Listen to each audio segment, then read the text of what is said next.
Day 4 of the teacher strike is underway right now in Oakland, California. That's right. The walkout is in response to teachers' calls for better pay and better working conditions, but also at issue in the strike is something different: common good goals.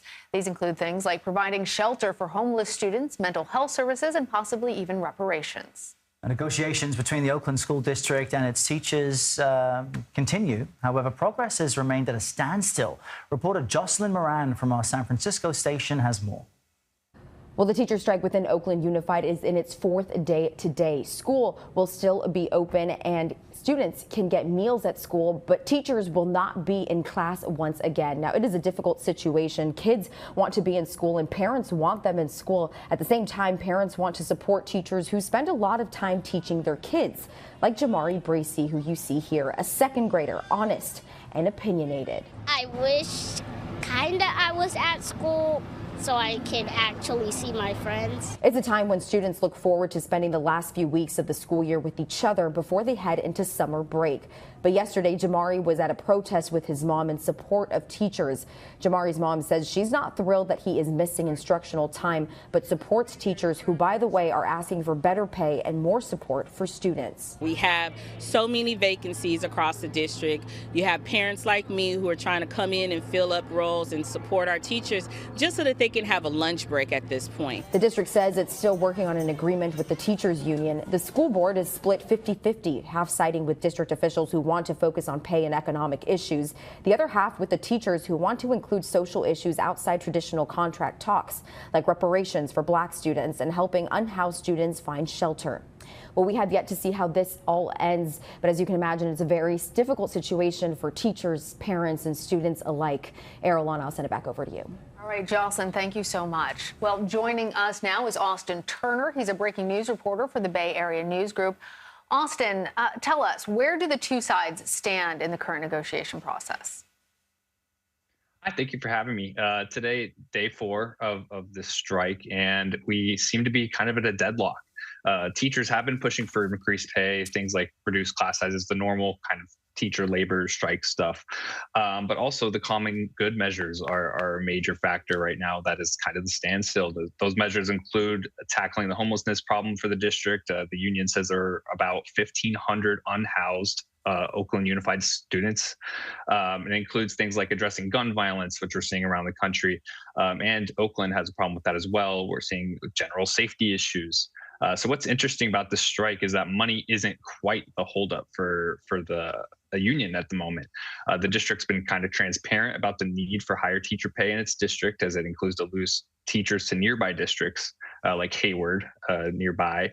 And their latest offers include things like a 10% retroactive raise for the school year, a $5,000 one-time bonus, raises between 13 and 22% for teachers, which would give first-year teachers about $63,000 a year, which is a little more comparable to other districts.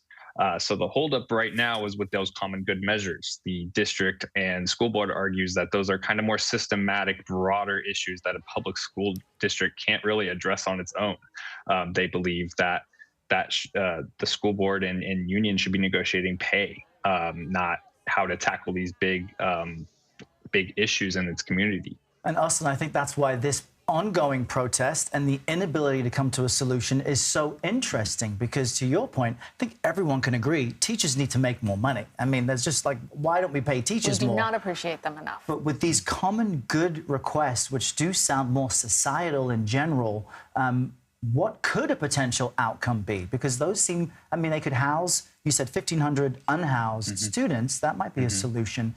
The other requests seem to be further beyond what a district can do. Exactly, and that is the hang up right now. And the union is claiming that they could use, perhaps there are many unused former school sites in the district that they could work with nonprofits to create housing for students.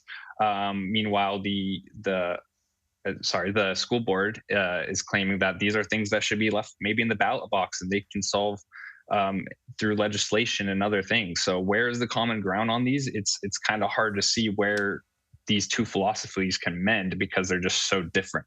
The union believes that these issues are better left in their hands, in the teachers' hands, getting parental input on how to solve these issues, while the school board and district is feeling that these are things that should be taken care of at more systematic and higher level. It's a fascinating debate, and also goes to your point, Errol, about how much our teachers care for our young people and how much we should be caring for them. But, you know, here we are approaching the end of the school year. Tell us where this leaves students. They need to prepare for finals, other exams, education. Even as these schools are open, they're not teaching their students right now. So what are the implications of that? Yeah, we're at the time of year where graduation's coming up for the high school seniors, and we're losing a lot of those extracurricular activities. It's hard to see where we go from here. We're trying to get answers onto whether they're considering ending the school year early if the strike persists. We don't have answers on that quite yet. So we are at the point where answers need to be found quickly. I know on the first day of the strike on Thursday, there was a decent turnout for school still because there was AP tests to be had for a lot of those high school students. Now at this point on day 4, attendance has dropped drastically because what's the point of sending your kids unless you need that daycare for your young children? So it really is a fascinating subject, like you said, and we just have to wait and see how it turns out. Yeah, a crucial moment for those students, for the parents, for teachers. We'll all be watching closely to see what the resolution ultimately becomes. Austin Turner, thanks for joining us today. Thanks for having me.